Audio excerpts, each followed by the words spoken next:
పక్క దేశంలో ఉన్నాడు కాబట్టి ఏం చేసినా నడుతుంది. ఇంకోటి మనం ఏమన్నా కూడా దీంట్లో గొర్రెలు లెక్క చాలా మంది సపోర్ట్ చేస్తారు అని చెప్పి ఒక కాన్సెప్ట్ పెట్టుకుంటూ, ఇంకోటి న్యూస్ లోకి రావాలి, కంటెంట్ లోకి మనం ఇన్వాల్వ్ కావాలని చెప్పేసి కొన్ని చాలా పెద్ద తప్పు చేసింది. అదే దేవుడిని దేవతల్ని తిట్టడం అనేది రేపు చేసిన అని అన్నాడు.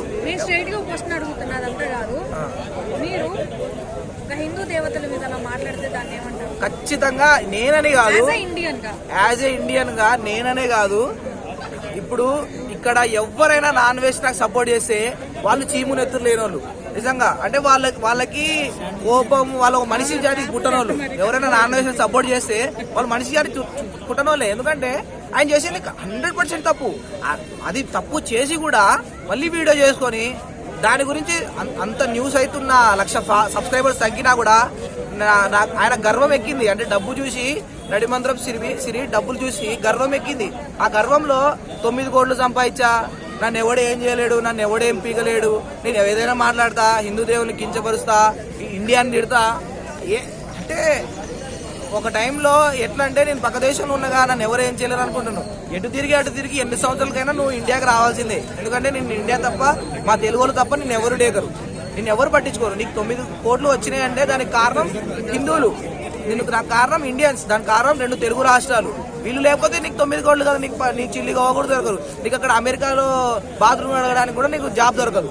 అలాంటిది నువ్వు మంచి చేస్తున్నావు. నువ్వు అదే అంతేకాకుండా 14 సంవత్సరాల చిన్న పాపని నేను రేప్ చేసిన అని చెప్పి అవును అన్నాడు. అలాంటి విషయాలు ఉన్నప్పుడు ఎలా అనిపిస్తుంది?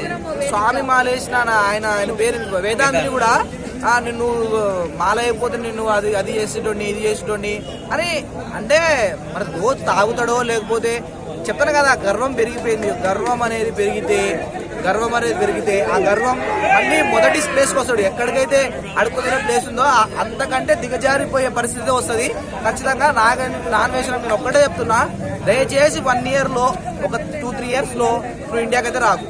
ఇండియాకి వస్తే మాత్రం ఇక్కడ ఉన్న ప్రజలకి మాత్రం నీ బాడీలో రక్తం పండుతుంది. ఆల్రెడీ దీనిపైన కూడా కేసు పెట్టాలని కేసు అయింది. మాక్సిమం తెప్పించడానికి ట్రై చేస్తారు. ఎందుకంటే ఎవ్వరు దీన్ని సపోర్ట్ చేయరు అన్న. ఆయన చేసిన పనికి ఎవ్వరు సపోర్ట్ చేయరు. ఇంకొకటి తప్పు చేశా అని కూడా ఆయనకు పశ్చాత్తాపం లేదు. ఇప్పుడు శివాజీ గారు ఒక లేడీస్ గురించి ఒక మాట మాట్లాడారు, దాంట్లో తప్పు లేదు. కానీ ఆయన ముండలు అని ఒక మాట మాట్లాడినందుకు నన్ను క్షమించండి అని చెప్పేసి మహిళా సంఘం పోయి ఇక్కడ పోయి ఆయన క్షమించండి అని అడిగిండు. దానికే తప్పు క్షమించమని అడిగిండు. ఈయన ఇండియాని తిట్టిండు, హిందువుల్ని తిట్టిండు. హిందువులే ఎక్కువ రేప్ చేస్తారంటాడు. హిందువులే రేప్ చేసే వాళ్ళు అందరూ హిందువులే అంటాడు. నా కూతుర్ని రావడానికి నా కూతుర్ని ఎట్లా ఇండియాకి తేవాలంటాడు. మరి మీ అమ్మ నాన్న ఇన్ని సంవత్సరాలు నువ్వు అంటే ఇండియాలోనే ఉన్నావు కదా, మరి మీ అమ్మ నాన్న సేఫ్గా లేరా? నువ్వు ఇక్కడే పుట్టినావు కదా, ఇక్కడ 20 సంవత్సరాలు 10 సంవత్సరాలు ఇక్కడే తిన్నావు కదా, నువ్వు సంపాదించిన డబ్బు ఇక్కడిది కాదా? ఇక్కడ హిందువులు ఇక్కడ ఇచ్చిన వాళ్ళు కాదా?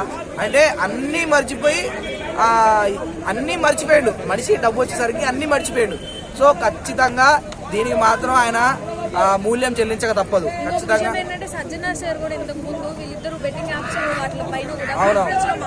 అవునవును. దీనికి ఖచ్చితంగా సజ్జనార్ సార్ కూడా స్పందించాలి. సజ్జనార్ సారు ఇంతకుముందు జూమ్ మీటింగ్ పెట్టిండు కాబట్టి కొద్ది కనెక్షన్ ఉంది కాబట్టి ఇప్పుడు ఖచ్చితంగా ఆయన కూడా స్పందించాలి. దీన్ని యాక్షన్ తీసుకొని ఆయన ఇండియా వచ్చి ఆయన ఖచ్చితంగా 1 నెల 2 నెలలు జైల్లో పెడితే తప్ప ఇది ఆయన మాత్రం అంటే జైల్లో పెడితే ఆయనకే మంచిది. ఆయన సేఫ్, నాన్ వెజ్ సేఫ్ అవుతాడు.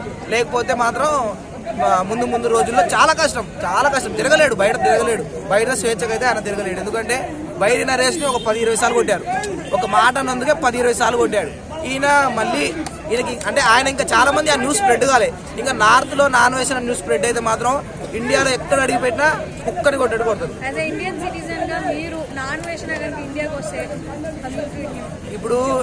ఇప్పుడు అంటే పోలీసులు కేసు పెడతారు, నాన్ వెజ్ కొడితే పోలీసులు కేసు పెడతారు, మనం కూడా అరెస్ట్ అవుతాం. అలాంటి ఏం లేవు. ఫస్ట్ ఎవరైనా సరే ఏ మతమైనా సరే దీన్ని సపోర్ట్ చేయరు. ఎందుకంటే మతాలని కానీ దేవుళ్ళని కానీ తిడితే ఖచ్చితంగా ఇండియాలో మాత్రం ప్రతి ఒక్కడు ఆయన కుక్కని కొడతాడు. ఇంకోటి అమ్మని తిట్టడం మాత్రం చాలా పెద్ద తప్పు. ప్రతి మాటకు ఒకసారి అమ్మని తిడుతూ ఉంటాడు. అది ఇందాక మొన్న శివాజీని అన్నాడు, ఇంతకుముందు ఇమ్రాన్ అన్నాడు. అయితే సరే ఇమ్రాన్ అన్నప్పుడు అది లేచినాం, కానీ ఇక్కడ శివాజీ శివాజీ తప్పు లేకపోయినా కూడా గరికపాటి అన్నాడు. గరికపాటి లాంటి అంటే వేద పండితులని అట్లా అనడం కానీ చాలా పెద్ద తప్పు. అంటే ఈయనకి పక్క దేశంలో ఉన్నాడు కదా, ఎవడు ఏం చేయలేడు అని ఒక్క మైండ్లో అదొక్కటే ఉంది. నన్ను ఎవరు ఏం చేయలేరు అని అనుకుని. కానీ అన్ని దేశాల్లో హిందువులు ఉన్నారు, అన్ని దేశాల్లో హిందువులు కూడా కనిపిస్తే నిన్ను కుక్కని కొట్టాడు కొడుతుంది. అది మాత్రం అవసరం.